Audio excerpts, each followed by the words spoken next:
Panorama group, जो सोचता है वो करता है। आपके अपने सपनों का आशियाना।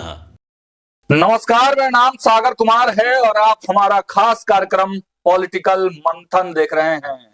और देखिए, हमारे दोनों तरफ वरिष्ठ पत्रकार मौजूद हैं। हम परिचय करा दे बारी बारी से।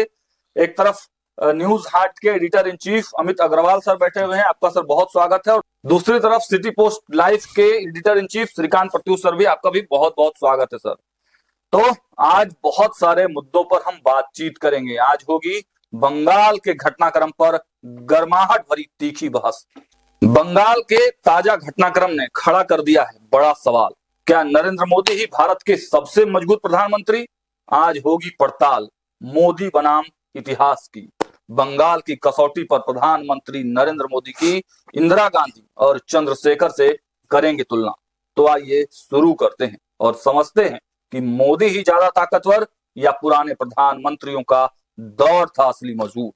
बंगाल संकट और प्रधानमंत्री की ताकत पर मंथन। सवाल यही कि मोदी आगे या इतिहास के दिग्गज भारी। तो बंगाल पर विस्तार से चर्चा करेंगे। उसके बाद बिहार की भी बात होगी, तेजस्वी यादव की भी बात होगी, लालू प्रसाद यादव और रोहिणी आचार्य के साथ साथ बिहार पुलिस मुख्यालय में जो बड़े फेरबदल हुए हैं उस पर भी विस्तार से चर्चा करते हैं। सबसे पहले जो सवाल है सर, आपसे ही शुरुआत करेंगे।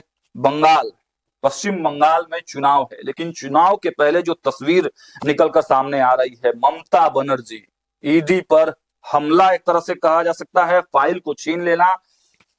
पहली प्रतिक्रिया आपकी क्या होगी इस पूरे मुद्दे पर? ये कोई नया नहीं है बंगाल के लिए। अगर आप पीछे जाके देखेंगे तो आज से 2 या 3 साल पहले भी सीबीआई की रेड वहां पे कहीं कलकत्ता में, मेरे ख्याल से किसी थाने में हुई थी या कमिश्नर के यहाँ हुई थी। वहां भी सेम इंसिडेंट जो अभी हुआ है वही दोहराया गया था। मुख्यमंत्री वहां पहुंची थी, वहां उसे बचा के लेके चली गई थी। सीबीआई के ऑफिसर्स के ऊपर एफआईआर हुआ था। ये लगातार चलता चला आ रहा है ये सिलसिला। लेकिन उस समय भी केंद्र सरकार के द्वारा कोई कड़ा एक्शन नहीं लिया गया। जब केंद्र सरकार के द्वारा कड़ा एक्शन नहीं लिया गया या किसी दोषी के खिलाफ अब कोई कड़ा एक्शन नहीं लेंगे तो उसका मनोबल बढ़ेगा, और मनोबल बढ़ेगा तो आगे उसी तरह का कार्य करने की चेष्टा वो दोबारा करेगी या करेगा। तो यही यहाँ पे बंगाल में हो रहा है। अब आप देखिए, ईडी के साथ जो भी घटना घटी है कल परसों में, तो एक स्वायत्त संस्था है, एक ऑटोनोमस बॉडी है, संवैधानिक संस्था है। वो कहीं पे रेड डाल, ऐसा भी नहीं है कि कोई सरकारी कार्यालय में या फिर त्रिमूल के ऑफिस में कोई रेड डाला गया होगा। वो रेड किसी एक प्राइवेट संस्था में था, जहां पे इंफॉर्मेशन कुछ कोयला के हेराफेरी को लेके कोई मामला, हवाला का पैसा था, उसको लेके वहां पे रेड डाला गया था। ठीक है, उनके कार्यालय के बारे में कहा जा रहा है कि त्रिमूल का दस्तावेज वहां पे था, जो आईटी सेक्शन कहलाता है। हाँ, प्रतीक जैन जो है जी हाँ, पहले वो प्रशांत किशोर का ऑर्गेनाइजेशन हुआ करता था, अभी आईपैक हाँ। और अभी वो प्रतीक जैन है, वो उसको हैंडल कर रहे हैं। उनके घर पे भी जब ईडी की रेड हुई तो वहां भी ममता बनर्जी पहुंची थी। क्यों भाई, आप किसी निजी संस्थान या निजी आवास पे कैसे जा सकती हैं? किसी को रोकने के लिए संवैधानिक संस्था अगर कोई है तो आप कैसे रोक सकती हैं? तो ये सारा हिम्मत केंद्र सरकार के द्वारा दिया जा रहा है। कोई एक्शन नहीं लिया जा रहा है केंद्र सरकार के द्वारा। यही कारण है कि उनका मनोबल बढ़ता जा रहा है और आने वाले समय में इससे भी भयानक रूप देखने को मिल सकता है। आपको भी लगता है कि केंद्र सरकार की शिथिलता की वजह से ये सारे घटनाक्रम हो रहे हैं? देखिए, ममता जी का यही स्टाइल रहा है। केवल ईडी और सीबीआई के छापे में हस्तक्षेप नहीं करती है, बल्कि थाने और पुलिस के कामकाज में भी हस्तक्षेप करती हैं। अगर कोई उनका कार्यकर्ता पुलिस थाने पकड़ कर ले गया तो वहां उसे छुड़ाने वो थाने पहुंच जाती हैं। तो जहां प्रदेश का मुखिया थाने पहुंच जाए अपने कार्यकर्ता को छुड़ाने, जहां पर केंद्रीय जांच एजेंसी की रेड के दौरान पहुंच करके हस्तक्षेप करे, वहां क्या किया उन्होंने? प्रतीक जैन के मोबाइल को छीन लिया, ईडी के अधिकारियों के हाथ, लैपटॉप भी सर, लैपटॉप छीन लिया, फाइल छीन लिया, और कह रही है कि ये तो मेरे पार्टी से संबंधित दस्तावेज है और मोदी सरकार मेरे पार्टी के दस्तावेज जब्त करवा रही है, अमित शाह करवा रहे हैं। लेकिन किसी देश में कहीं भी किसी राज्य के मुख्यमंत्री ने आज से पहले ऐसा नहीं किया है। ममता ही दीदी करती रहती है, लेकिन कायदे से तो ममता दीदी के खिलाफ केस होना चाहिए। और सरकारी काम में जांच एजेंसी के कामकाज हाँ, में सरकारी अड़चन काम में डालने के बाधा, आरोप में उनको जेल। अरे अरविंद केजरीवाल जेल जा सकते हैं तो ममता बनर्जी क्यों नहीं जा सकती है? हेमंत सोरेन जेल जा सकते हैं। हाँ, लेकिन अगर कार्रवाई नहीं हुई, कड़ी कार्रवाई, तो ममता बनर्जी के जो कार्यकर्ता हैं, जो समर्थक है, उनका मनोबल और बढ़ जाएगा, और जो बीजेपी के कार्यकर्ता और समर्थक हैं उनका मोरल डाउन हो जाएगा, और उसका सीधा रिजल्ट पर चुनाव पर पड़ेगा। लेकिन सवाल तो यह भी है ना सर कि चुनाव के ठीक 3-4 महीने पहले ईडी क्यों जागती है? इतने दिन से ईडी सोई हुई क्यों थी? पहले ही ये कर लेना था। अब तो मान लीजिए कि बीच चुनाव में अगर कुछ ऐसा भाजपा एक्शन लेती है तो उसका भी डायरेक्ट ममता से जो अटैचमेंट वाले वोटर हैं वो भी जो है चिटकेंगे। अगर ये कोयला घोटाला वाला या कोयला स्कैम है, ये आज का नहीं है, ये काफी पहले से चलता चला आ रहा है। उसी सिलसिले में ये रेड हुआ था, जैसा ईडी के द्वारा बताया जा रहा है, वो उसी सिलसिले में ये रेड हुई थी। और कोई सरकार का हाथ ईडी, या जैसा विपक्ष की तरह अगर बात करें तब तो अलग है, अगर न्यूट्रल होकर बात किया जाएगा तो उसमें तो यही कहा जा सकता है कि भाई कोई भी संवैधानिक संस्था है, ईडी है, सीबीआई है, तो वो अपना न्यूट्रल होके काम करती है, वो खुद डिसीजन लेती है। उसमें ही रेड जो हुआ आईपैक में, या आईपैक के दफ्तर पे, या उसके जो एमडी या चेयरमैन जो कहा जाए उनके घर पे, तो वो उसी का एक पार्ट था।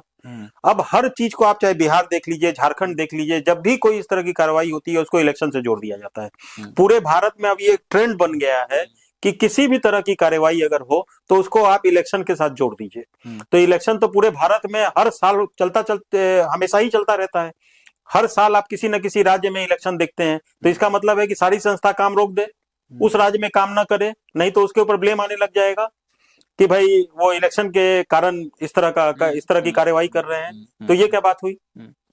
आपको भी सर क्या यही लगता है? क्योंकि अब तो डायरेक्ट अगर भारतीय जनता पार्टी या केंद्र कुछ बड़ा एक्शन लेती है ममता बनर्जी पे, जैसे उकसावे की राजनीति भी ममता बनर्जी ने कल कहा कि अगर हिम्मत है तो मुझे गिरफ्तार कर ले। तो ममता बनर्जी को इसलिए लगता है इसके पीछे राजनीति, क्योंकि प्रतीक जैन जिनके घर पर रेड हुआ है वो आईपैक के अभी हेड है। हाँ, कभी प्रशांत किशोर ने आईपैक के भी हेड है और ममता बनर्जी के पार्टी के आईटी के भी हेड है, और कभी आईपैक की स्थापना तो प्रशांत किशोर ने की थी। हालांकि अब प्रशांत किशोर का आईपैक से कोई लेना देना नहीं है, ऐसा वो कहते हैं ऐसा कि वास्तविक है भी ऐसा।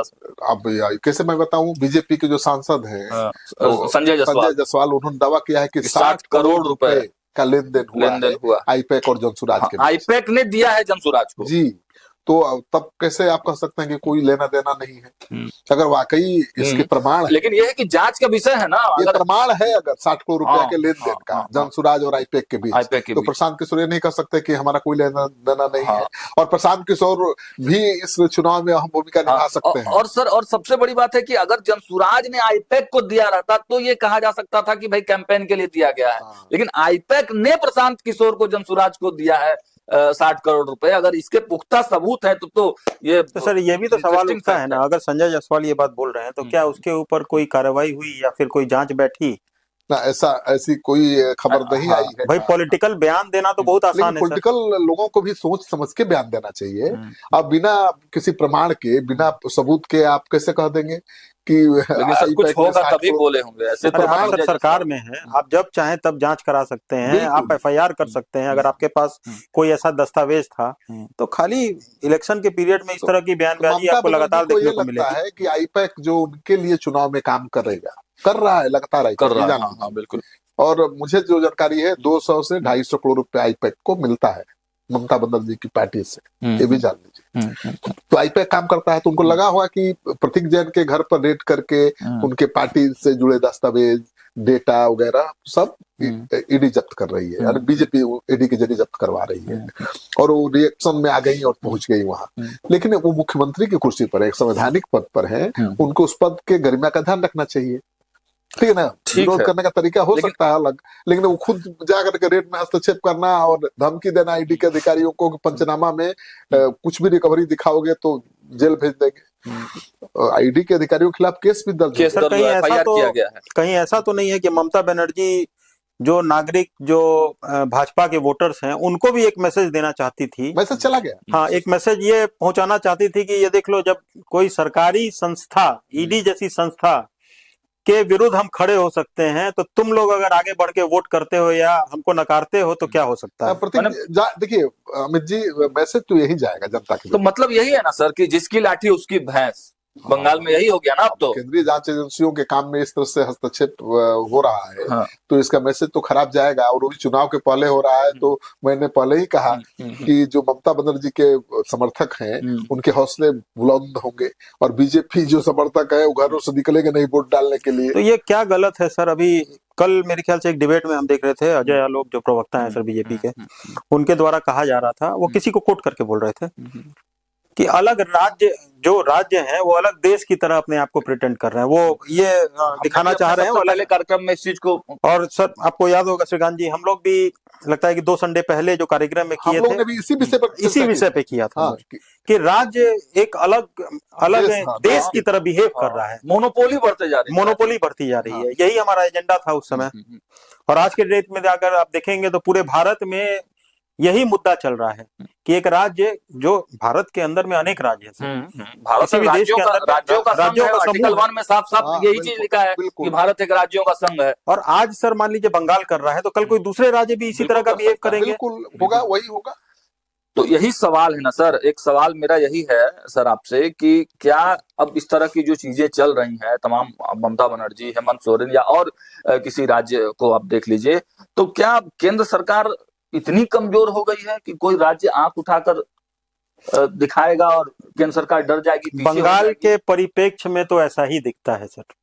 अगर आप इसको पीछे जाके देखें, चंद्रशेखर को देखें या फिर इंदिरा गांधी को अगर आप देखें, तो इतनी कमजोर, ऐसा प्रतीत होता है कि इतना कमजोर वो लोग नहीं थे।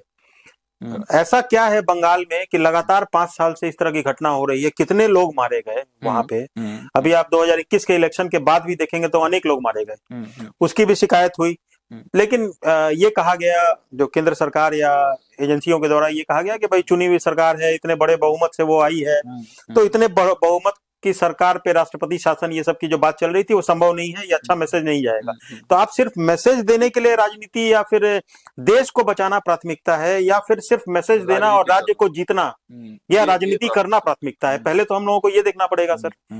कश्मीर में ये बड़ी बात है, राजनीति ही प्राथमिकता बन गई है, देश और राज्य हित तो पीछे छूट गया है। अच्छा, आपको भी लगता है कि जो नाम आते हैं, चंद्रशेखर एक मतलब कद्दावर नेता रहे हैं और दमदार प्रधानमंत्री है डिसीजन लेने में, फिर इंदिरा गांधी की बात आती है, तो क्या प्रधानमंत्री नरेंद्र मोदी, जो इतना कहा जाता है 2 बार फुल बहुमत, इसके बाद तीसरी बार प्रधानमंत्री, 56 इंच का सीना, सब धराशायी हो गया? मतलब देखिए ऐसा नहीं है, मोदी बहुत मजबूत प्रधानमंत्री है और ममता दीदी से उनको डर नहीं लगता है। देखिए है क्या कि बंगाल की ये राजनीतिक आप इतिहास देखेंगे तो तीसरे अटेम्प्ट में ही वहां सफलता मिलती है। अच्छा, हाँ, ममता बनर्जी भी वाम दलों के खिलाफ तीसरे अटेम्प्ट में सफल हुई थी, 2 बार हार का सामना करना पड़ा। अच्छा, बीजेपी पहली अटेम्प्ट में तो केवल 3 विधानसभा सीटों में जीत पाई, दूसरे अटेम्प्ट में 77 पर पहुंची, और ये तीसरा अटेम्प्ट है। बीजेपी ये नहीं चाहती कि कहीं ऐसा कोई मैसेज जाए कि भाई बीजेपी गुंडागर्दी कर रही है सरकारी तंत्र का इस्तेमाल करके।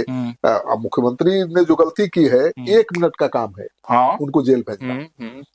अरे जांच एजेंसी के कामकाज में हस्तक्षेप करना, अब एजेंसी अगर साबित कर दे कि जो कागजात उठाकर वो ले गई है, जो मोबाइल और लैपटॉप ले गई है, वो जांच में बहुत अहम था, इतना काफी है मुख्यमंत्री को भी जेल भेजने का, क्योंकि हमारे संविधान में कानून मुख्यमंत्री के लिए अलग नहीं है। सही बात है। और आम आदमी के लिए केजरीवाल को भी जेल जाना पड़ा, लालू जी को जेल जाना पड़ा था। हाँ भाई, हेमंत गए, तो मुख्यमंत्री भी जेल जा सकते हैं।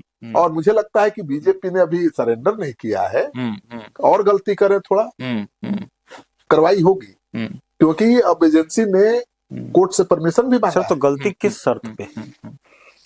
उसका भी कोई एक सीमा होगा ना सर, गलती करने का। सीमा तो सारी सीमा पार कर, सीमा तो सब लांग चुके हैं, और इसलिए पार कर रही, उनको भी डर है कि बीजेपी का ये तीसरा अटेम्प्ट है उनके खिलाफ, बीजेपी के पक्ष में माहौल, इसलिए वो उकसावे की राजनीति भी कर रही है, और देखिए बाद में विक्टिम कार्ड खेला जा सके। बिल्कुल, और जिस तरह से मुस्लिम वोट बैंक में सिंधमारी की गुंजाइश बढ़ गई है, उनके पार्टी के है ना हुमायूं है, हाँ, वो जो बना रहे हैं बाबरी मस्जिद, उनको बहुत चंदा मिल रहा है, पता है आपको?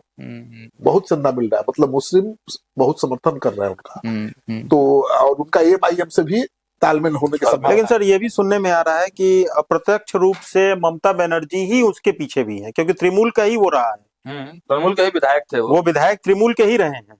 तो सामने आके इस तरह का मुद्दा को ना उठा के पीछे से मतलब एक पर्टिकुलर वोट को अपने खाते में करने के लिए इस तरह की स्ट्रेटेजी अपनाई जा रही है, ऐसा भी सुनने में आ रहा है। हाँ, देखिए राजनीति में मकसद दिखता जो है वो होता नहीं, बात ठीक कह रहे हैं। और मुझे लगता है कि बंगाल की जो अभी परिस्थिति है, जिस तरह से बांग्लादेशियों के खिलाफ अभियान चल रहा है, SIR में उनका पोल खुल रहा है, वो भाग रहे हैं, ठीक है ना, बहुत बेचैन है। तो ऐसे में उनकी गोलबंदी और बढ़ सकती है ममता के इस एक्शन के बाद, जान लीजिए।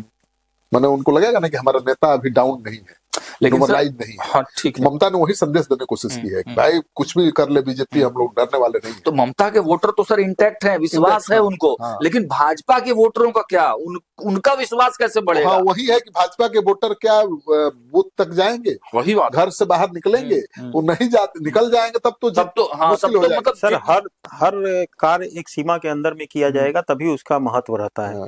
आज इलेक्शन बहुत दूर तो है नहीं सर, आपके अप्रैल के पहले इलेक्शन हो जाना है। वहां पे समय क्या है, जनवरी करीब करीब खत्म होने पे है। तो आप कब एक्शन लेंगे, कब विश्वास आप जमाएंगे अपने वोटर्स के बीच में कि वो हिम्मत जुटा सके आगे आके वोट करने के लिए?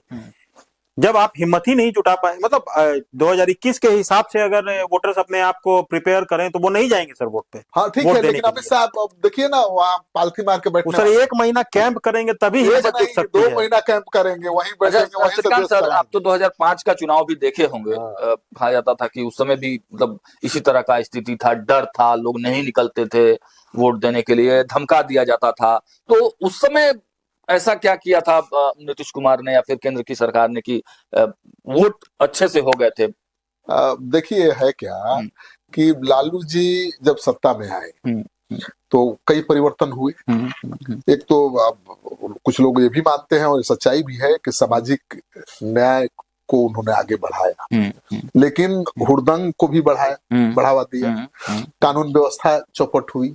तो लालू जी, नीतीश जी के पक्ष में वोट नहीं हुआ था उस साल, लालू जी के विरोध में हुआ। मतलब लालू जी को सत्ता से बाहर फेंकने के लिए वोटिंग हुआ, पूरा समाज गोलबंद हो गया, गैर ओबीसी, गैर यादव ओबीसी जातियां गोलबंद हो गई, समाज गोलबंद हो गया, तो इसलिए सत्ता से बाहर हुआ। नहीं वो तो ठीक है सर, लेकिन मान लीजिए कि ममता बनर्जी के विरोध में भी गोलबंद वहां के लोग हो जाते हैं, तो बूथ तक कैसे जाएंगे वो? मतलब उस समय की स्थिति क्या थी, और उससे हम बिहार से अगर बंगाल की तुलना बहुत आसान है। केंद्र में बीजेपी की सरकार है, हर जगह पर वो केंद्रीय सुरक्षा बलों की तैनाती कर सकती है, सब लोगों की सुरक्षा की गारंटी दे सकती है। और जो ममता दीदी के कैडर लोगों भले बंगालियों के घरों के बाहर बैठ जाते हैं चाय की दुकान पर और निगरानी रखते हैं कि घर से नहीं निकले वोट डालने के लिए, वो उन पर नकेल कस सकती है। तो बीजेपी हमेशा चुपचाप बैठने वाले हैं। आपको क्या लगता है सर? इसमें मेरा एक कहना ये होगा कि वो ठीक है सर, वोट देने के लिए निकलेंगे, इसमें कोई शक नहीं है। हो सकता है कम निकले, बेसी निकले। सबसे ज्यादा एश्योरेंस जो केंद्र सरकार को या बीजेपी को देना ये पड़ेगा कि किसी भी एडवर्स सिचुएशन में वो उनके साथ रहे। मान लीजिए 2021 वाली परिस्थिति अगर दोहराई जाती है, वहां पे अगर नहीं इन लोगों को बहुमत आ पाता है, तब भी केंद्र सरकार, बीजेपी उस जो वोटर्स हैं या जो बंगाल में एनडीए के वोटर्स हैं उनका साथ देगी। ऐसा नहीं हो कि 2021 की तरह उन लोगों को बिल्कुल मतलब अनाथ छोड़ के भाग जाया जाएगा। वही चुनौती है बीजेपी के लिए, वही चुनौती वो है। मैसेज देना, लोगों में कॉन्फिडेंस लाना कि भाई केंद्र सरकार हमेशा आपके साथ खड़ा रहेगी। चुनाव के बाद हार भी अगर जाती है भाजपा वहां पे, तब पर भी हम आपके साथ बैकबोन बने रहेंगे, आपकी सुरक्षा की गारंटी लेती है, तभी वो निकलेंगे घर से। क्योंकि देखिए नहीं, ममता दीदी जैसे जांच एजेंसियों के अधिकारियों को हड़का सकती है, तो आम आदमी का तो उनके कार्यकर्ता आम आदमी को, आम वोटर को नहीं करते हैं सर, करते ही है। चुनाव बाद होता है, ऐसी शिकायतें आती रही है। वहाँ क्या है, वहाँ 32% मुसलमान। देखिए हिंदू मुस्लिम से मेरा कोई लेना देना, ठीक है, वो भी हमारे ही भाई हैं, लेकिन कहीं किसी मजहब की गुंडागर्दी बढ़ जाए, जाति बढ़ जाए, तो ये बड़ा मुद्दा है। और वहां पर उनकी गुंडागर्दी बढ़ी है।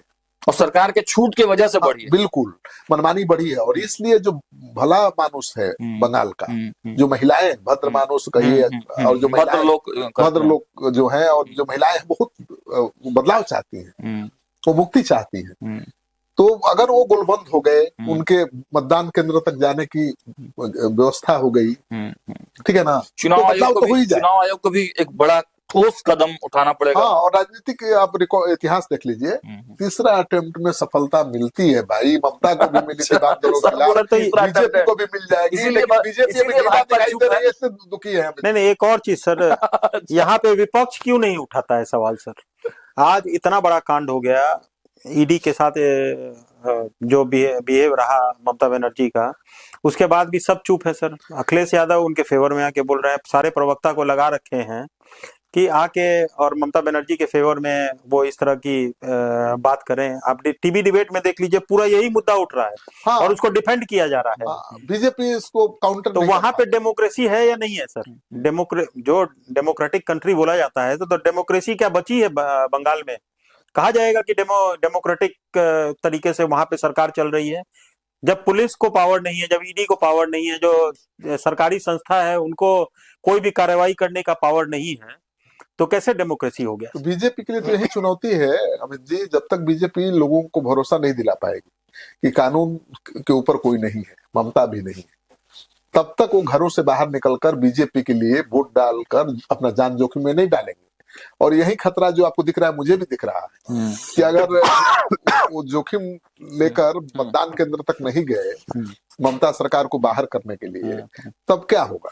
अच्छा, कांग्रेस का के रुख पे हम लोग थोड़ा बात कर लेते हैं। कांग्रेस के और लोग तो नहीं, लेकिन अधीर रंजन का मैंने बयान देखा था, उन्होंने इस पर मतलब थोड़ी कड़ी टिप्पणी की है ममता बनर्जी के खिलाफ। नहीं, कांग्रेस वहां फिर से खड़ी होने की कोशिश कर रही है, लेकिन कांग्रेस जितनी मजबूत होगी, मुझे लगता है कि उसका फायदा तो बीजेपी को ही मिलेगा। बीजेपी को ही मिलेगा। ममता बनर्जी के लिए ही कांग्रेस चुनौती बनेगी ना। हाँ, तो देखिए, ममता बनर्जी का ही नुकसान होगा। कांग्रेस तो कोई आधार अब बचा है कांग्रेस मुझे का? नहीं लगता, बहुत अच्छी स्थिति नहीं है। बिहार से भी बदतर स्थिति में देख रहे हैं कांग्रेस को बंगाल में। बिल्कुल। और इसमें एक और सवाल है कि अभी कांग्रेस की तरफ से बहुत तेज प्रोटेस्ट जो ईडी के साथ हुआ है, वो सामने नहीं आ रहा है। कांग्रेस भी इंडिविजुअल तरीके से बंगाल में अभी लड़ाई लड़ने जा रही है। अगर यही सेम जो बीजेपी के कार्यकर्ताओं के साथ, बीजेपी के वोटरों के साथ जिस ढंग से तृणमूल कांग्रेस के या उनके कार्यकर्ताओं के द्वारा बिहेव किया जाता है, वही अगर कांग्रेस के साथ किया जाएगा, तो फिर कौन आवाज उठाएगा आगे आके? जब आज बीजेपी के कार्यकर्ताओं के साथ इस तरह का बिहेवियर या इस तरह की उदंडता किया जा सकता है, तो कांग्रेस के साथ भी किया जा सकता है। वो अलायंस में तो है नहीं वहां पे। हाँ, बिल्कुल। वही तो तुष्टीकरण की राजनीति है ना भाई। सबसे बड़ा है कि तुष्टीकरण है। नजर वही है, ममता की भी नजर वही है। उनको नाखुश करने का, नाराज करने का खतरा कौन बोलेगा? शकील अहमद खान को वहाँ ऑब्जर्वर बनाया गया है।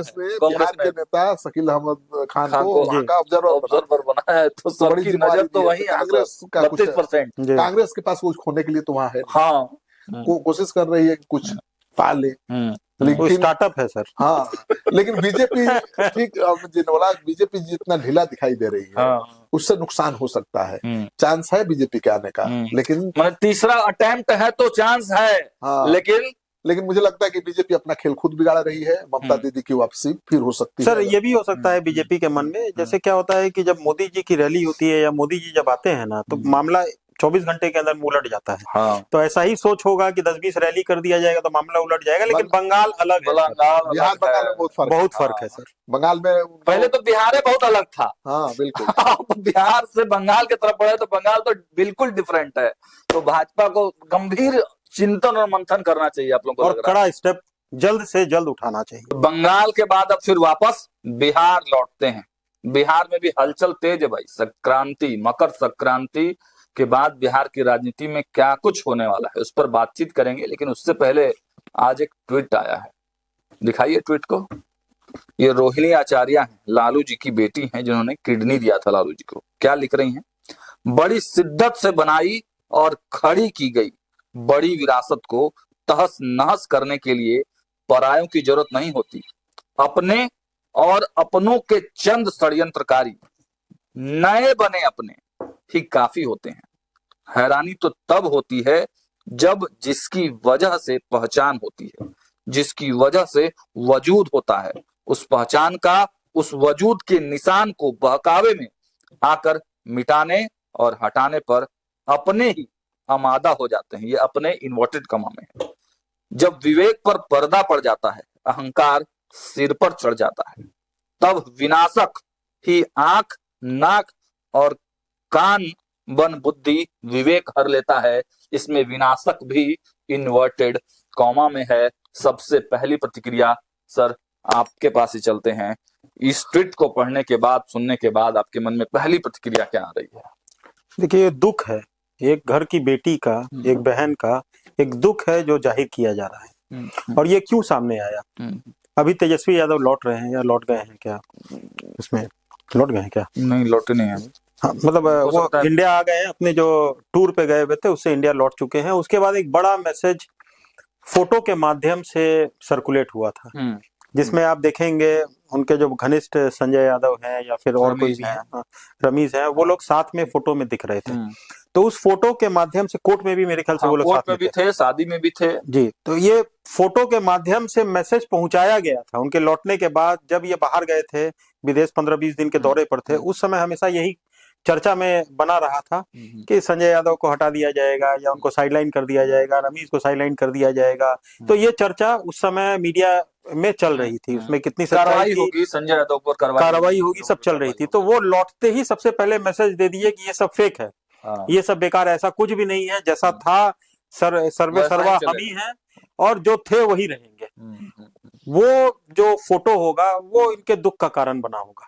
आपकी प्रतिक्रिया सर रोहिणी आचार्य? नहीं, रोहिणी आचार्य ने निशाना बनाया है सीधे सीधे तेजस्वी और संजय यादव, ठीक है, रमीज को। वो कह रही है अपने तो तेजस्वी ही ना अपने एकदम इन्वर्टेड कॉमा में अपने, और ये भी कह रही है कि अभी हाल में अपने बने तो वो तेजस्वी नए अपने तो कौन है? नए अपने बने कौन है? वो संजय यादव है और रमीज है। और इन्वर्टेड कॉमा में विनाशक भी कह रही है जी।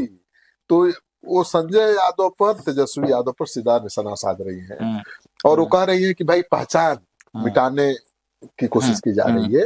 उनका इशारा है कि लालू जी, राबड़ी जी की जो पहचान है, उन्हीं से आरजेडी की पहचान है। ये हम लोग के जमाने में तो यही कहा जाता था कि आरजेडी मतलब लालू यादव और लालू यादव मतलब आरजेडी। लेकिन अब तेजस्वी इसको मिटाना चाहते हैं। वही कह रहे हैं वही रोहिणी कह रही। तो वो कह रहे हैं कि जिसके नाम पर पहचान है, जिसके कारण पहचान है, जिसके कारण आपका वजूद है, उसी को मिटाने पर तुले हुए हैं। और ये क्यों कह रही है? क्योंकि चुनाव में लालू राबड़ी जी की तस्वीर कहीं आपको नजर नहीं आई, ठीक ना? उस कई बार पार्टी के पोस्टर से भी हटाने की कोशिश की गई है, तेजस्वी दिखे हैं। तो तेजस्वी के दिमाग में होगा कि जो जंगल राज का परसेप्शन था, उससे बाहर निकलने के लिए लालू राबड़ी जी की तस्वीर हटाना जरूरी है। मतलब अभी भी लालू परिवार में सब कुछ ठीक नहीं चल रहा है, अभी भी गड़बड़ वाली ही स्थिति है। अरे रोहिणी के ट्वीट के बाद आपको क्या कोई शक है? परिवार में भी ठीक नहीं चल रहा है, पार्टी में भी ठीक नहीं चल रहा है, और अभी तो केस मुकदमा में पूरा परिवार फंस गया भाई। आरोप गठित हो गया ना जी। उसमें लालू जी है, राबड़ी जी है, मीसा भारती है, पूरा परिवार ही लपेटे में आ गया। इसमें सर एक और चीज, जैसे तेज प्रताप यादव ने एक नई पार्टी बनाई, जनशक्ति जनता दल। तो क्या आने वाले समय में कोई और नई पार्टी दिखाई देगी? ऐसी भी संभावना है क्या? अब देखिए, तेजस्वी यादव को ही लगेगा कि भाई लालू जी, राबड़ी जी की पार्टी को चलाना बड़ा मुश्किल है बहुत, क्योंकि परिवार से पिंड उस पार्टी पर तो दावा रहेगा। दावा बहुत होगा ना सर, मीसा भारती का भी है, रोहिणी का भी है। पार्टी से आप रोहिणी को और मीसा को कैसे अलग कर सकते हैं? नहीं कर सकते। तेज प्रताप भी अलग पार्टी भले बना चुके हैं, लेकिन उनको अलग नहीं कर सकते। वो जब चाहेंगे दावा ठोक देंगे। तो हो सकता है तेजस्वी यादव ही एक अलग पार्टी बना ले। चलो भाई, ये लालू जी की, राबड़ी जी की पार्टी नहीं है, मेरी पार्टी है।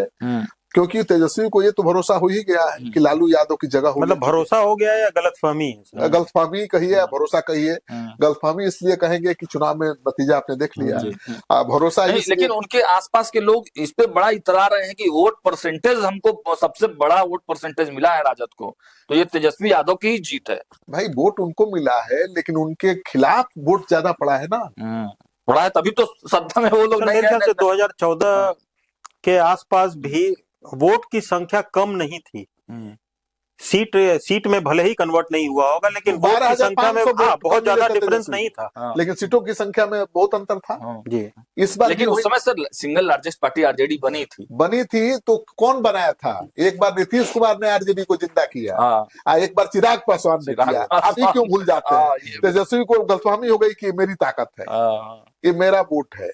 लेकिन देखिए सच्चाई यही ना है एकदम सही बोल कि रहे हैं। नीतीश कुमार जब गए आरजेडी के साथ, जब 22 विधायक बचे थे आरजेडी के, जिंदा कर दिया आरजेडी की वापसी हुई। दोबारा जो चिराग पासवान अकेले लड़ गए जेडीयू के सारी सीटों पर, हाँ। उससे भी आरजेडी को बहुत जितना फायदा नुकसान हुआ वो फायदा उनको हुआ। तो ये ताकत तेजस्वी की नहीं थी, सही बात है। वो ताकत नीतीश कुमार और चिराग पासवान की थी। तेजस्वी को लगता है कि ठीक है, मैं मानता हूं कि लालू यादव की जगह तेजस्वी को अपने नेता मान चुके हैं, लेकिन केवल यादवों के नेता मानने से आप सरकार थोड़े बना लेंगे। 14% है ना सर? 14 वो है, 17% मुसलमान भी है।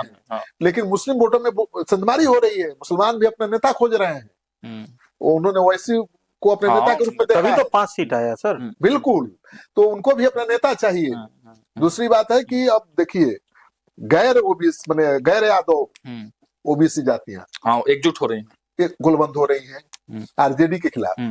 जो अति पिछड़ा समाज है वो यादवों के साथ सहज महसूस नहीं करता, उन सटने को तैयार नहीं है। मंगलीलाल मंडल को क्यों तेजस्वी ने बनाया? शिक्षित होने से भी ये सब थोड़ा सा नहीं, तेजस्वी बदलाव यादव आया। ने मंगलीलाल मंडल क्यों बनाया था? जी। अति पिछड़ा वोट बैंक में मतलब नहीं कर पाए। घूम फिर के हर समस्या का जड़ राजद ही दिख रही है, तो इसीलिए तो मतलब अगर तेजस्वी यादव राजद ही छोड़ दें, नई पार्टी बना लें, सब समस्या का निदान हो जाएगा। इस तरह की चर्चा चल रही राजनीतिक गलियारे में, चल रही है। लेकिन मैं नहीं मानता हूँ कि तेजस्वी यादव इतनी हिम्मत कर पाएंगे। लालू तेज जी प्रताप कर सकते हैं। हाँ, नहीं तेज प्रताप तो कर सकते हैं, तेज प्रताप का मिजाज अलग है। तेज प्रताप कर सकते हैं, तेजस्वी जी से ये नहीं होगा। ये नई पार्टी बना ले, लालू राबड़ी जी से अलग पार्टी बना ले और उसको खड़ा करके फिर से सत्ता पर आ जाए। और इस शैली के बारे में सर, तेज प्रताप जो अभी दही चूरा भोज के लिए आमंत्रण कर रहे हैं सभी को, घूम घूम के एनडीए के कार्यकर्ता, ज्यादातर एनडीए के करीबी नेताओं को ही। तो इसको कैसे देखते हैं सर? देखिए ये है क्या है कि तेज प्रताप को मौका मिल गया है। पहले लालू जी इस तरह के भोज का आयोजन करते थे और बहुत बड़े लेवल पर। अब लालू जी बूढ़े हो गए हैं, तेजस्वी यादव करते नहीं है, तो तेज प्रताप लालू यादव की जगह पाना चाहते हैं अभी भी। आप देखिएगा, वो कहते हैं कि हम तो लालू जी के असली उत्तराधिकारी हम ही हैं। लालू जी जैसा मैं ही बोलता हूँ, लालू जी जैसा मेरा व्यवहार है, तो अपने को लालू साबित करने पर तुले हुए हैं। रियल में आपको लगता है कि वो है भी थोड़ा मतलब है वो थोड़ा लालू यादव का स्टाइल है उनका। हाँ, जी। पब्लिक कनेक्टिविटी ज्यादा है। ये दिगर बात है कि क्यों लालू जी ने उनको आगे नहीं बढ़ाया, ये अब लालू जी जानेंगे। लेकिन अगर उन तेज प्रताप को, अगर जितना तेजस्वी को आगे बढ़ाया लालू जी ने, उतना तेज प्रताप को बढ़ाया गया होता तो यादवों के तो बहुत बड़े नेता होते हो, मेरा मानना है। क्योंकि वो ज्यादा मिलनसार है, ज्यादा सहज है, पब्लिक फ्रेंडली ज्यादा है। हाँ ज्यादा है, तो ऐसा ही नेता होना चाहिए ना। लालू जी के घर में मुझे याद है कि सुबह 4 बजे से रात 12 बजे तक दरवाजा खुला रहता था, कोई जा सकता है। लालू यादव के यहाँ विरोधियों को भी जाने की छूट थी, समर्थक ही नहीं। तो मकर संक्रांति के भोज में भी क्या विपक्ष के नेताओं को बुलाते थे लालू यादव? नहीं बुलाते थे। लालू यादव मकर संक्रांति के दिन मीडिया और अपनी पार्टी के कार्यकर्ताओं को ही बुलाते थे। तेज प्रताप इसलिए बुला रहे हैं कि उससे एक तो ताकत का एहसास होता है कि मेरे साथ देखिए सरकार भी है और बाकी तेजस्वी को जलाना भी चाहते हैं। एक अलग परिपाटी, मतलब एक अलग पैटर्न सेट करना चाह रहे हैं। बिल्कुल, अपना कर भी अच्छा है। हाँ, कर भी पड़ेगा उनका ना। तेजस्वी को अब उनके पार्टी में 2-3 डिप्टी सीएम चल जाए, 2-4 मंत्री चल जाए, तो तेज प्रताप का कद बढ़ेगा ना भाई। बहुत बढ़ेगा। तेज प्रताप को गंभीरता से कोई लेने लगे तो तेज प्रताप बड़े नेता हो जाएंगे और कोशिश में जुटे हुए हैं। उन्होंने कहा कि तेजस्वी को भी न्योता देंगे, लेकिन दिया है क्या? नहीं दिया। लालू जी को दिल्ली में कोर्ट जाते समय एक ही लिफ्ट में दोनों भाई आमने सामने हुए, बात हुई क्या? लेकिन तेज प्रताप को दोषी नहीं ठहरा सकते ना। तेज प्रताप बड़े भाई हैं, तेजस्वी जी छोटे हैं, उनका धर्म बनता था कि आशीर्वाद ले, कम से कम। तो उन्होंने दंड प्रणाम भी नहीं किया। तेज प्रताप कैसे बोलते? तो अब मुझे नहीं लगता है कि अब पहल मतलब उनकी तरफ से ही नहीं हो रही है, ऐसा बिल्कुल तेजस्वी की तरफ से ही पहल नहीं हो रही। लालू जी भी सर पटना पहुंचने ही वाले हैं, तो क्या लग रहा है आपको? मतलब लालू जी अगर क्या जा सकते हैं तेज प्रताप यादव क्या? और अगर चले गए तेज प्रताप के मकर संक्रांति भोज में, तब क्या लगता है कि बिहार की सियासत में क्या कुछ बड़ा हो सकता है? देखिए, उससे कोई बहुत बड़ा बदलाव दिखेगा ऐसा कुछ नहीं है। ऐसा मतलब मेरा मानना है कि ऐसा कुछ नहीं होना चाहिए। हाँ, पिता हैं, उनके द्वारा अगर आमंत्रण तेज प्रताप के द्वारा दिया जा रहा है तो जाना भी चाहिए। आप इलेक्शन के समय ही राबड़ी देवी को अगर देखेंगे तो ऐसा नहीं था कि खुल के कोई अपोज कर रही थी। लेकिन परिवार में जिस प्रकार का दो पार्ट में परिवार बढ़ चुका है, एक पार्ट तेजस्वी के साथ, एक पार्ट तेज प्रताप के साथ हो गया अंदर ही अंदर। तो अगर तेज प्रताप के पास ही चले जाते हैं तो ये माना जाएगा कि तेज प्रताप के गुट में लालू जी हो गए या लालू जी ने इनको आशीर्वाद दे दिया। भाई दोनों उन्हीं का बेटा है, तो इसको उस पॉलिटिकल एंगल से हमको नहीं लगता है कि देखना चाहिए। लालू जी को तो जाना चाहिए, राबड़ी जी को भी जाना चाहिए, तेज प्रताप को आशीर्वाद देना चाहिए। हलचल नहीं मचेगा राजनीति में। अरे मचने दीजिए ना भाई। हाँ, उनके बड़े बेटे हैं, लाडले बेटे हैं, तो अगर वो बुला रहे चूड़ा दही की भोज पर तो आशीर्वाद देने माता पिता चल जाए तो इससे सर बढ़िया बड़े, काम है। अगर बड़ा बढ़े छोटा बढ़े, बेटा ही तो बढ़ रहा बेटा है। ही तो बढ़ रहा है। लालू जी को क्या बुरा लगेगा तेज प्रताप बढ़ जाएंगे? तो बिल्कुल नहीं। राबड़ी जी खुश नहीं होगी तेज परिवार में प्रताप झगड़ा हो बढ़ेंगे तो। जाएगा ना सर, तेजस्वी यादव फिर मुंह फुला लेंगे। नहीं, अभी कोई चुनाव थोड़े है, अभी तो लालू जी को परिवार को समेटना चाहिए ऐसे ही। जी। अब लेकिन तेजस्वी जाएंगे मुझे सब। लेकिन सर आप ये तो मानते हैं ना कि तेजस्वी यादव के सामने नहीं चलती है किसी की? अगर चलती तो संजय और रमेश इस भूमिका में अभी भी नहीं दिखाई दे रहे थे। बिल्कुल, पार्टी में अब नहीं चल रही है और लालू जी वही करेंगे जो तेजस्वी चाहेंगे। लालू जी तेजस्वी के मर्जी के खिलाफ नहीं चल सकते हैं, यही है निचोड़ मोटा मोटी। अंतिम में एक एक छोटा प्रतिक्रिया। पुलिस मुख्यालय में बड़े लेवल पर प्रशासनिक जो है ट्रांसफर पोस्टिंग हुआ है। हालांकि बहुत दिनों से इसकी चर्चाएं चल रही थी, 31 दिसंबर को ही होने वाला था, लेकिन कई पेचों के बाद इसे सुलझा लिया गया। क्या कहेंगे? देखिए, पहले यही चर्चा थी कि भाई पुलिस अधिकारियों के तबादले की सूची गृह मंत्रालय में जाकर अटक गई है, वो फाइल बढ़ नहीं रही है, कोई फैसला नहीं हो पा रहा है। एक सप्ताह के बाद फैसला हो गया और नतीजा सामने है। कुंदन कृष्णन जो एडीजी हेडक्वार्टर थे, उनको बड़ी जिम्मेवारी दी गई है, डीजी ऑपरेशन बनाया गया है और नेक्स्ट डीजीपी तो वही है। और एडीजी हेडक्वार्टर सुनील कुमार को बनाया गया है। बहुत सीधे साधे, बहुत कर्मठ, बहुत ईमानदार ऑफिसर हैं। तो एक मैसेज दिया गया है कि भाई अब सरकार पुलिस में भी साफ सुथरी छवि के लोगों को लाना चाहती है, रैकेटियर पर ज्यादा भरोसा नहीं कर रही है। तो सुनील कुमार रैकेटियर नहीं है, बहुत सीधे साधे हैं, कोई विवाद से उनका नाता नहीं है, दूर बहुत सीधे साधे हैं और उतने सख्त भी हैं। सीधे साधे मतलब ये नहीं है कि क्रिमिनल के लिए कानून के पालन कराने को लेकर उतने ही सख्त हैं, लेकिन वो विवाद से दूर रहते हैं, कभी विवाद से नाता नहीं रहा। तो उनको लाना, एडीजी हेडक्वार्टर बनाना बड़ा परिवर्तन है। नालंदा में जो नगर आयुक्त थे उनको मुख्यमंत्री सचिवालय में लाया गया है। आईएएस अधिकारी है दीपक मिश्रा, वो बड़ा परिवर्तन है। अभी एक नया बॉस बिहार के नौकरशाही को मिला है, क्योंकि वो मुख्यमंत्री सचिवालय में बैठेंगे और वो बहुत करीब और बहुत भरोसेमंद माने जाते हैं नीतीश कुमार के। तो नीतीश कुमार ने ये भी मैसेज देने की कोशिश की है। दीपक नाम वाले लोग काफी करीब रहते हैं योग्य, हाँ तो योग्य है तो रहेंगे। हाँ बिल्कुल। अब दीपक कुमार जी पहले से प्रधान सचिव है और ये दीपक मिश्रा आ गए हैं जो सिवान के रहने वाले हैं, जहां तक मुझे जानकारी है। तो दोनों काबिल हैं, बहुत काबिल और समझदार। फील्ड में भारी संख्या में यंग लोगों को जिम्मेवारी दिया गया है। 2005 की तरह दिखेगा बिहार फिर से? देखिए, जो नए अधिकारी आ रहे हैं तो बहुत अच्छा मैसेज भी जाएगा और प्लस वो और थोड़ा एक्टिव होके काम करेंगे, उनके ऊपर कोई दबाव नहीं रहेगा। कोई संपर्क वैसा जो पॉलिटिकल संपर्क होता है वो उतना डेवलप नहीं हो पाएगा जितने सीनियर अधिकारियों का थोड़ा बहुत हो जाया करता है। तो जरूर 2005 वाली छवि दिखाने की कोशिश की जा रही है इस बदलाव से। और एडीजी के रैंक में मेरे ख्याल से कमल किशोर भी एक है सर, जो कमल किशोर भी अच्छे आईपीएस अधिकारी, अभी ऑडिट और ऑडिट और रेल उनको नया प्रभार, हाँ नया प्रभार में, लेकिन उनको और भी प्राइम प्रभारी में, मतलब उनके जैसे अधिकारियों को और महत्वपूर्ण सीआईडी वाईडी ये सब में लाना चाहिए था। बहुत ईमानदार और कर्मठ और बहुत तेज तरार, मॉडर्नाइजेशन में बड़ी भूमिका उनकी रही है। बहुत अच्छा काम मॉडर्नाइजेशन में उनके द्वारा किया गया था। बहुत ऐसे आईपीएस अधिकारी हैं जो अभी भी मुख्य धारा में नहीं है, मतलब उनको लाना चाहिए। इसमें एक पॉलिटिकल प्रतिक्रिया आपसे चाहते हैं। ज्यादा विजय सिन्हा की चली है, सम्राट चौधरी की चली है, मुख्यमंत्री जी की चली है, किसकी चली? नहीं, मुझे तो लगता है, देखिए सामान्य प्रशासन विभाग तो मुख्यमंत्री जी के पास ही है, तो वो उनकी मर्जी के बिना तो कुछ नहीं होना है। होम मंत्रालय में, उन्हीं की चली है, उन्हीं की चलेगी। ठीक है। विजय सिन्हा की जहां तक बात है, विजय सिन्हा सबसे एक्शन में ज्यादा दिखाई दे रहे हैं, और केवल एक्शन में नहीं है, काम कर रहे केवल ड्रामा नहीं कर रहे हैं, उनके काम का असर भी अब दिखाई देने लगा है। और मुझे जो आंकड़ा भी सामने आया है मुजफ्फरपुर जिले का, जहां उन्होंने जनसंवाद लगाया था, उनके जनसंवाद के बाद 14,000 निपटारा हुआ है, मामलों का निपटारा हो गया। हाँ। और पूरे बिहार में इसी तरह की हालत है। तो जो सीओ उनके खिलाफ मोर्चा खोले हुए थे, लड़ रहे थे, अब उनको भी लग गया है कि भाई ये झुकने वाला नहीं है। सर जब कोई मंत्री के बीच में कोई इंटरफेरेंस नहीं रहेगा उनके कामकाज के, जैसे आप दीपक प्रकाश को देखिए और विजय चौधरी, ये विजय सिन्हा, इन दोनों को ही देखा जा रहा है इतने एक्टिव, दोनों एक्टिव हैं, और कोई इंटरफेरेंस नहीं है सर, नहीं, ऊपर से कोई इंटरफेरेंस बिल्कुल नहीं है। तो अधिकारियों में डर रहेगा सर, डर दिख रहा है, काम होने लगा भाई, पेंडिंग काम जो थे धड़ाधड़ होने लगे। और मेरा एक दोस्त है जिसका काम था गया में, क्या कहता है इसका, राजस्व नहीं, वो सीओ से काम था उसका, मोटेशन का। तो कितना साल से पड़ा हुआ था, और उसको खबर आया कि हो गया, कब हुआ उसको पता ही नहीं चला।